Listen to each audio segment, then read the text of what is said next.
Good morning. मैं doctor Sanjeev Kumar Sunshine Hospital Gachibowli से बोल रहा हूँ। आज अगर लोगों के घर में कुछ लोग पॉजिटिव पेशेंट्स आ गए हैं और उनको डर लग रहा है कि हम घर में कैसे इलाज करेंगे या हॉस्पिटल जाके एडमिट करें और हॉस्पिटल में बेड नहीं मिल रहे हैं, तो घर में इन लोगों का कैसे केयर करना है और कैसे इंतजाम करना है, मैं आपको 2 मिनट में दिखाऊंगा।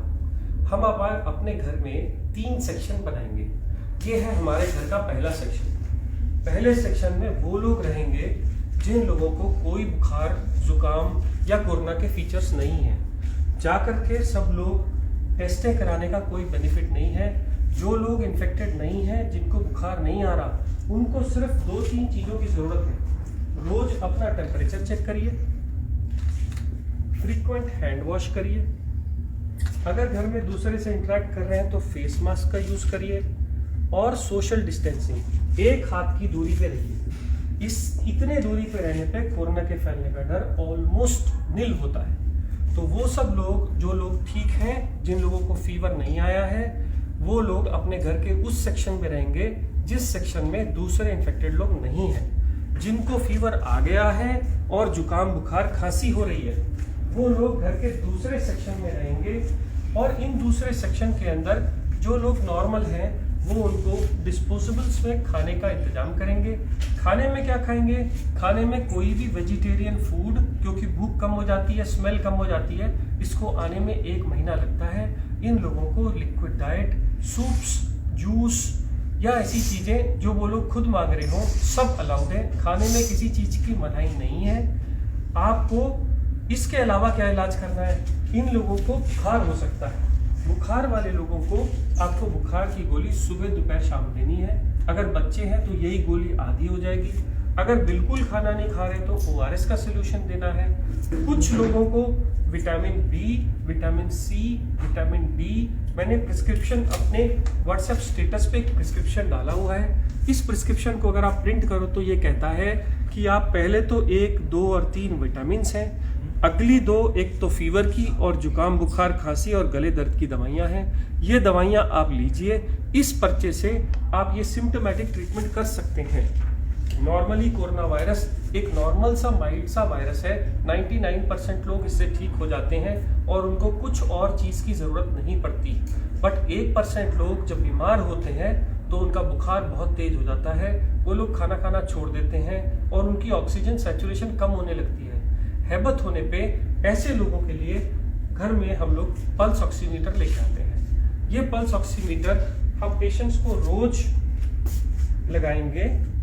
लगाने के बाद, ये कनेक्ट करने के बाद, एक बटन दबाने से पल्स ऑक्सीमीटर ऑन हो जाता है और ऑन होने पे थोड़ी देर वेट करना है। ये आपको पल्स दिखाने लगता है। जब ये पल्स दिखाएगा तभी उस वैल्यू को मानना है। जब ये वैल्यू आ जाएगी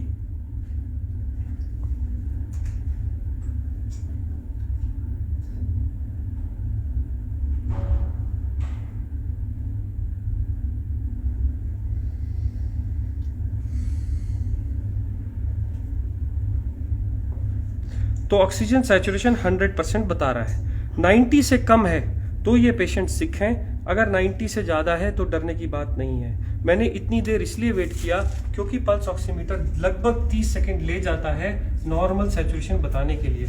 अब मान लीजिए अगर ये लोग 90 से कम ऑक्सीजन पे आ गए हैं, अब इनको हॉस्पिटल की फैसिलिटी पे ले जा रहे हैं पर बेड नहीं मिल रहे, तो हम क्या करें? तो हम अपने घर का एक और सेक्शन सिक पेशेंट्स के लिए तैयार करेंगे, जिनकी एंट्री, जिसमें नॉर्मल लोग कोई भी एंटर नहीं करेंगे, और इन सब लोगों को हम 14 दिन के लिए आइसोलेट करेंगे।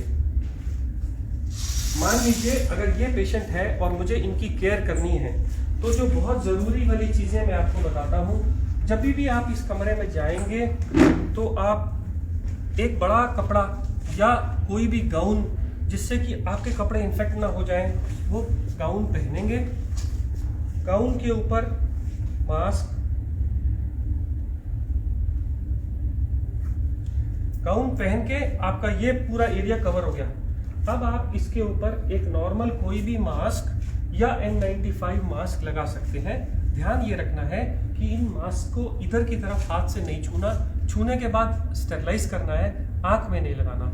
आप सिंपल मास्क भी यूज कर सकते हैं, बट इसको रोज डिस्कार्ड करिए। अब क्योंकि ये इन्फेक्टेड जोन है, इसलिए मार्केट में ये प्लास्टिक की बनी शील्ड्स मिलती हैं। इसको अगर आप लगा लेंगे तो आपके सेक्रीशंस बाहर नहीं जाएंगे। ऐसे ही ये मरीज भी मास्क लगाएगा और ये भी शील्ड डालेगा। इससे क्या होगा, इससे उसके सेक्रीशंस और आपके सेक्रीशंस मिल नहीं सकते, आपको इन्फेक्शन होने का चांस बहुत कम हो जाता है। इस आदमी के साथ अगर आप टाइम बिताना चाहते हैं तो सोशल डिस्टेंसिंग के हिसाब से इससे ज़्यादा टाइम नहीं, ज़्यादा 5 मिनट से ज़्यादा टाइम ना बताइए। उनको खाने के लिए डिस्पोजेबल्स का खाने में दीजिए। जैसे मैंने पहले बताया, खाने में आप सब कुछ दे सकते हैं। अब इन लोगों की केयर करते समय याद रखिए कि वो लोग खूब हैंड सैनिटाइजर्स या सोप का इस्तेमाल करें। इसके अलावा आप जब भी इन लोगों का सेवा करेंगे तो आप ग्लव का यूज करेंगे। हर बार ग्लव्स को डालने के बाद ही आप पेशेंट को टच करेंगे। ये ग्लव अगर कपड़े के यूज कर रहे हैं घर के बने हुए, तो हर बार उनको घर से बाहर जाने के बाद उनको वॉश किया जाएगा। अगर डिस्पोजेबल यूज कर रहे हैं तो हर बार यूज करने के बाद थ्रो कर दिए जाएंगे। अब अगर आप ऐसी कंडीशन में उस पेशेंट के साथ उसकी केयर करते हैं, उसको खाना देते हैं, उसके ऑक्सीजन लगाते हैं या जो भी कुछ कर रहे हैं, आपको इन्फेक्शन आने का चांस कम हो जाता है। मान लीजिए अब ये पेशेंट का मैंने ऑक्सीजन सैचुरेशन चेक किया और ये 90 से कम था। मैंने पल्स ऑक्सीमीटर लगाया और ये पल्स ऑक्सीमीटर लगा के रहने दिया। ये पेशेंट को फीवर भी आ रहा है, इसका ऑक्सीजन भी कम है, तो मैं क्या करूंगा, मैं पल्स ऑक्सीमीटर को लगा ही रहने दूंगा। और ऐसा सिलेंडर मार्केट से मिल जाता है, इसके रीफिल हो जाता है, 400 रुपये पर रीफिल लेता है, 1 महीना चलता है। इसमें एक नॉब रहती है, ये नॉब को अगर आप ऑन करेंगे तो ये लीटर्स बताता है कितने लीटर पे चल रहा है। 5 लीटर पे जनरली जब भी होता है तो ऐसे छोटे नेजल प्रॉन्ग्स हम पेशेंट को लगा सकते हैं।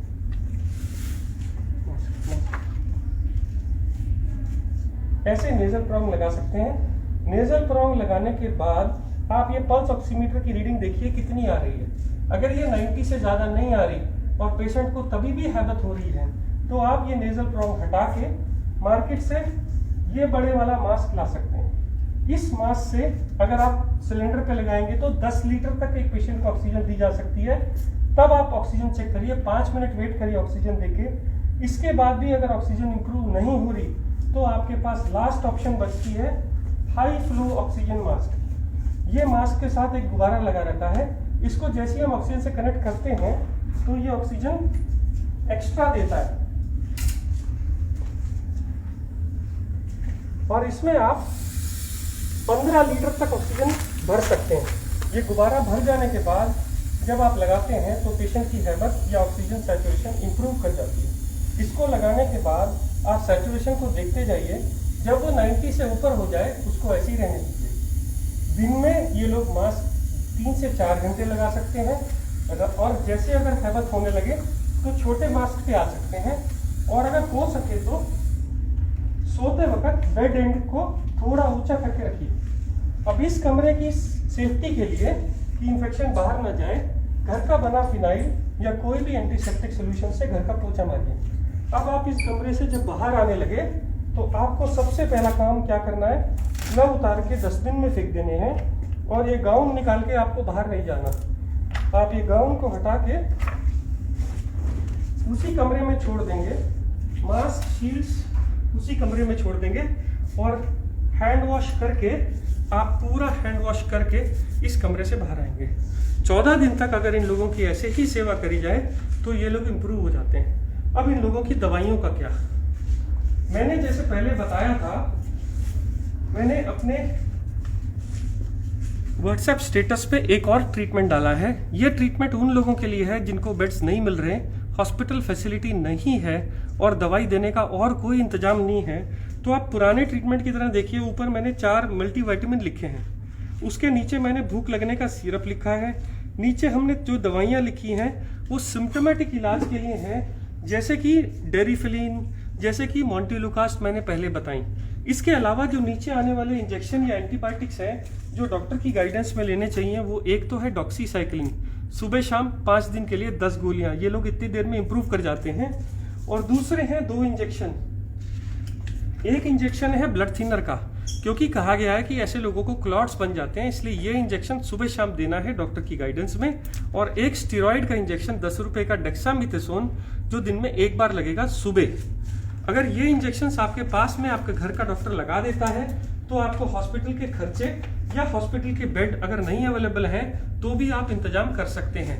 कुछ लोग बोलते हैं हमारे पास इंजेक्शन की कोई भी सहूलियत नहीं है, कोई भी डॉक्टर नहीं आ रहा है, तो मैंने एक ब्लड थिनर एपिक्साबैन और एक स्टेरॉइड ओरल मिथाइल प्रेडनिसोलोन भी रखा है। आप इसको भी प्रिस्क्रिप्शन के हिसाब से प्रिंट करके ले सकते हैं। इतना सेटअप अगर आपके घर में है तो ये आईसीयू का काम करेगा। मैं फिर बोल दूं, आपको sanitizer, face shield, face mask, bed जिसका बैक ऊंचा हो, 3 तरह के फेस मास्क, एक ऑक्सीजन सिलेंडर, घर में फिनाइल, एक कवर, बॉडी कवर जो सेवा कर रहे हैं, मेरा प्रिस्क्रिप्शन जो मेरे स्टेटस पे लगा हुआ है इसको प्रिंट करके रख लीजिए गाइडेंस के लिए, और कुछ दवाइयाँ जो सब उसमें रखी हैं। हर बार ग्लव्स का यूज करिए। ये एक आईसीयू सेटअप है, क्योंकि आज भी कोरोना की कोई स्पेसिफिक दवाई या वैक्सीन आनी है और इससे ज़्यादा ट्रीटमेंट अभी भी आईसीयू में नहीं हो रहा है। बहुत ही एक्सेप्शनल कंडीशन में 2 और दवाइयां हैं जो बगैर आईसीयू सेटअप के नहीं दी जा सकती। ये 99% इलाज हर लोगों तक अगर पहुंच जाए तो वो लोग जिनको मेडिकल सेवा अभी भी उपलब्ध नहीं है वो लोग अपनी सेवा या अपने घर वालों की सेवा कर सकते हैं। मैं doctor Sanjeev Kumar Sunshine hospital से बोल रहा हूँ।